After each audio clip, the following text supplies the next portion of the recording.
সত্য হলে সত্য বলিস, মিথ্যা হলে মিথ্যা বলিস, ভালো করে হাতটা গুনিস। তোর আল্লাহ রসুল দোয়া লাগে, ভালো করে দেখবি রূপাপ্পা নামের পরে মন ঠিক করে দেখবি।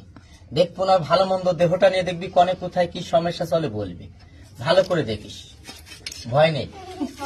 আর একটু দেখ, আর দেখবে না, জিজ্ঞেস করেন আমার হাত দেখছো কেন, রূপাপার হাত দেখেছিস কেন, খাওয়া দাওয়া চলাফেরা দেখেছিস, ভিটে মাটি দেখেছিস, বাপ মায়ের অভিশাপ দেখেছিস, কোন শত্রু দুশ্মনের জন্য দেখেছিস, কোন মানসিক কোন চালাকি করে কোন তদবির করে ওনাকে খাওয়াই দিয়েছে তাই দেখেছিস, তাহলে ওনার শরীরে কোনো সমস্যা দেখেছিস,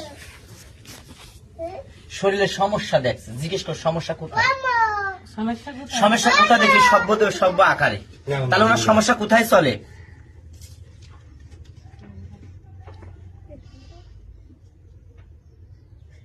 বুঝছেন কি দেখাইছে, সাইড তলপেট, সময়তে এক সাইড নিয়ে তলপেট নিয়ে দেখা দেয়, তখন উনি কি করে